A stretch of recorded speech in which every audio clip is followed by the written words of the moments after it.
As we enter into the second half of the year, many Americans probably questioning just how strong is the economy and if we are indeed heading toward a recession. The R word floating out there, yes. In 12 days, the Federal Reserve Open Market Committee will meet to discuss likely interest rate hikes that will impact millions of Americans. Well, Daly, she's the head of the Federal Reserve Bank of San Francisco, and she will be attending that meeting and has all kinds of insight as to where we are, where we're going as we get through this unique period, let's call. Thanks so much, Mayor, for being with us. We genuinely appreciate it.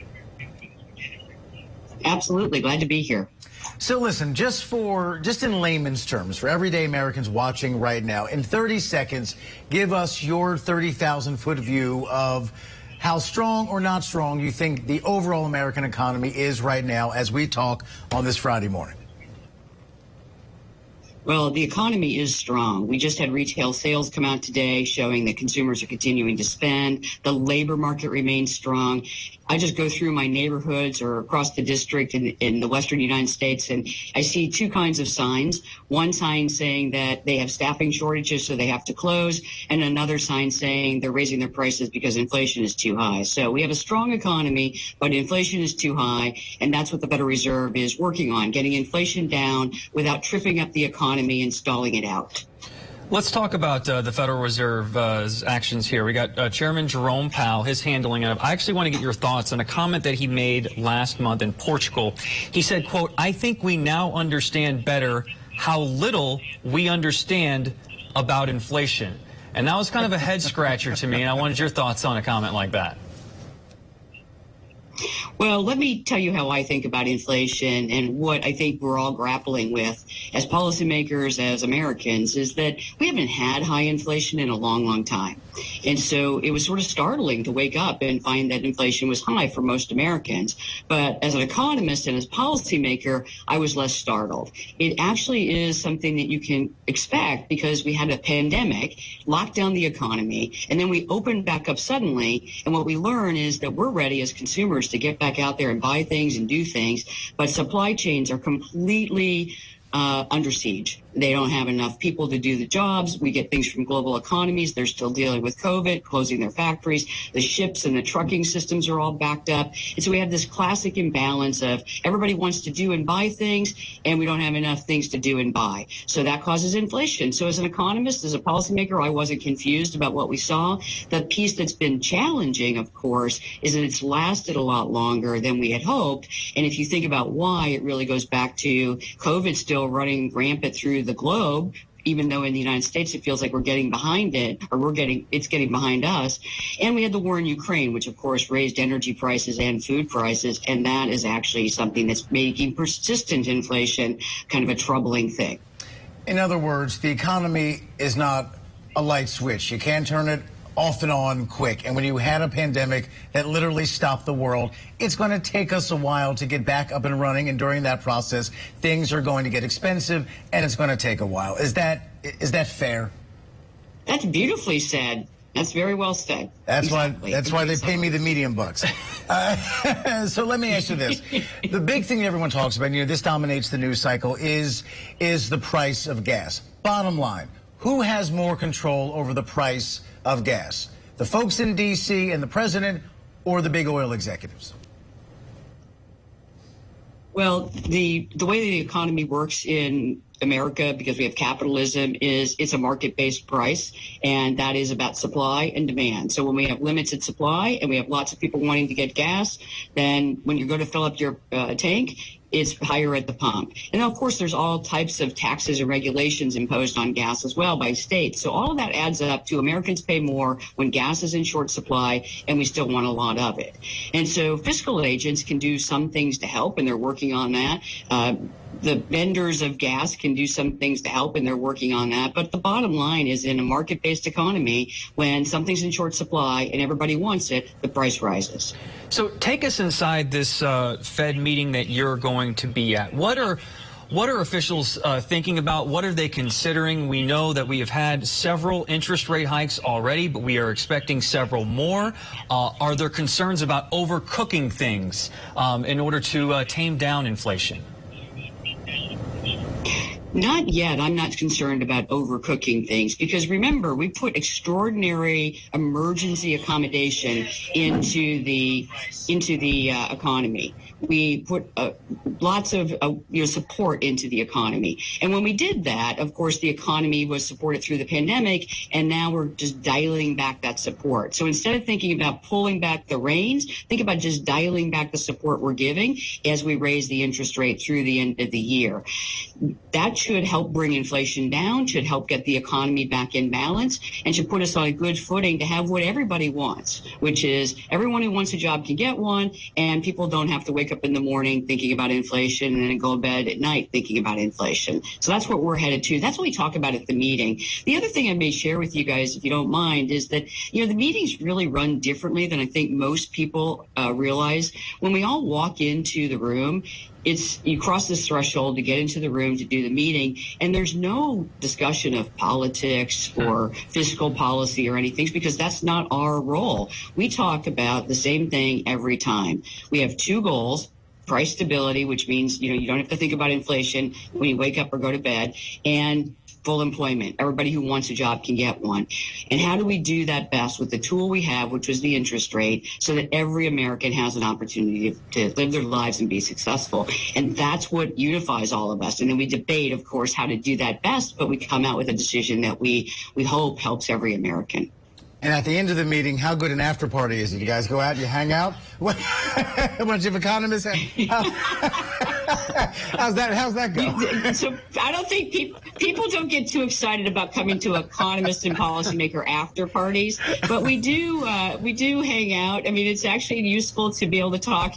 That's the beauty of being back in person a bit, is we were remote for so long, but now I can actually have a coffee break with my colleagues and chat about things. And it's just nice to be back in Washington and going to the FOMC in person. So I'm looking forward to my meeting in just a few weeks, and it'll be a good discussion. And we're really, this is the thing that also I think is worth sharing.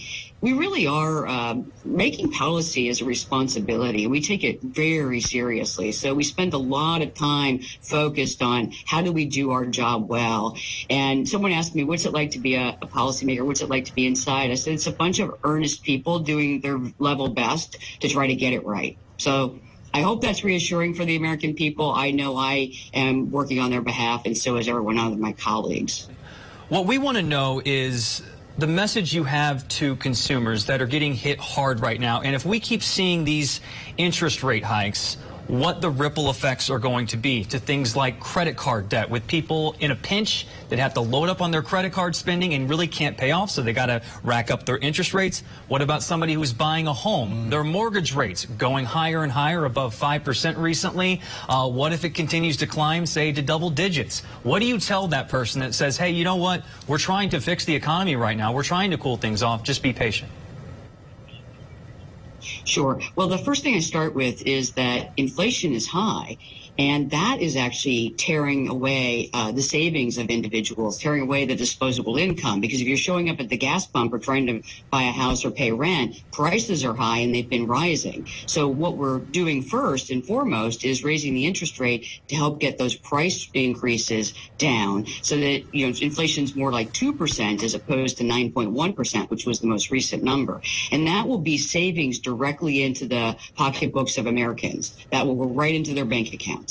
So the second thing I say is that the interest rate increases that we're taking are not thinking about getting the interest rate up to some extreme proportions or extreme rates. We're talking about raising the interest rate from, close to zero, which is where it was during the entire pandemic that we just went through, to something more like in the 3% range. So when we talked about this, the markets, the mortgage interest rates have already moved up. So I don't really expect them to keep marching up in the large increases that they've already had. So if you're an American family trying to buy a house, then you're seeing something that I think is balancing out. You see your mortgage interest rate go up from what it was a year ago, but you're also not standing in a long auction line of people outbidding you by $100,000 in some cases, as you are the 20th person in the list of bids. So, it's a balancing act. And for people trying to do this right now, it is a little bit painful. It's a little bit nervous making if you think of it, but it is actually going to be better in the long run, because a sustainable economy is one where you want to get a house, you plan with your family, you figure out with your financial advisor or however your mortgage broker, what's the interest rate, what am I going to do? Then you look for a house and you actually make offers and you get the homes. And we don't have that right now because we're kind of in a frothy housing market. So this will cool the housing market. Yes, prices on mortgages will rise, but in the end, it'll be better off for every American. And obviously right now we're at 9.1%, highest in 41 years in terms of inflation. You know this is an impatient country. We've been through hell and back with COVID. Now we're living through the economic aftermath of all that. People do have one fundamental question. We see all these rate hikes, we see all these steps and all of these meetings and the great after parties. When will we, though, begin to feel the prices come down? The Fed is doing everything well and quickly and smartly and strategically. Then when are we all going to really start to feel it and get away from these 40-year records? Sure, absolutely. So first thing I'll say is that it's too high right now. 9.1, no one likes this, right? If you're a family member, you don't like this. If you're a business, you don't like this. As you're a policymaker, you don't like this. So we are starting to see signs that it's coming down. Today we got some inflation expectations data from the Michigan survey on consumers, which is a survey of actual consumers in the United States. And those are individuals who say, we think that inflation is going to come down a little bit in the go forward. So inflation expectations drifted down a little bit in the longer run. That's a good thing. When I'm out in my communities in the Western United States, people are saying prices have stopped rising for things I care about. And we're already, of course, seeing a little relief at the gas pump, that prices go down a little bit for a gallon of gas. So this is all starting to happen. I'm looking really carefully at, does it continue? And what I want is for inflation to be less painful by the end of this year than it is right now. And we are going to continue to work until that becomes an outcome that we can count on. By the end of the year, just to recap, you think things should be better or will be better by the end of the year? It's coming down. They'll be better, not perfect. You know, I think we're going to continue to work so we can get inflation down to that point where I keep saying it, but you shouldn't have to think about inflation. That's the world we're looking for. But so we're moving towards that. That should happen by sometime in 2023. But by this year, I just don't want to see 9.1% numbers or something even higher. I want to see something quite a bit lower than that. And that's what we're aiming towards. And just briefly, Mary, you're in San Francisco, a city that is front and center in the discussion around housing. What in both the San Francisco housing market and the national housing market are you looking at right now? Because I know there is a supply issue. There is a supply issue across many places in the nation. We just don't have as many homes as we have people who want to be in those homes. And so that's something that we'll have to continue to wrestle through. But we also have everybody's out there. They've got money in their pockets, savings, interest rates were low, and there was just a frenzy of activity. And it's not just in San Francisco, a big city, or Los Angeles or Seattle. It's actually in smaller cities like Boise, Idaho, Salt Lake City, Salem, Oregon, where people are signing up for a first-time home. And as I said a moment ago, you're 20 people deep in an auction, and you don't have a chance, and that's demoralizing. So what I'm looking to see is, as we raise the interest rate, mortgage interest rates have gone down, and we're already seeing it.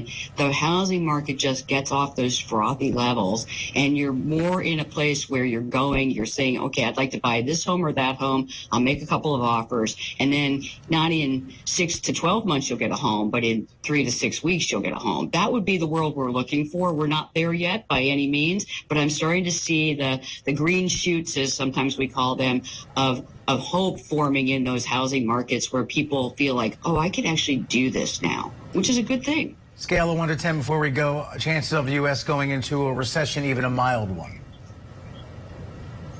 So one thing I've learned as a policymaker and economist, don't make a point estimate, don't pick a number. But the thing that I really do want to say is I don't have recession high on my list of outcomes. It's certainly a risk everybody's thinking about. That's okay. But what I really want people to focus on is look at the job market data. It just came out. very strong. Look at the retail spending data. People are still spending.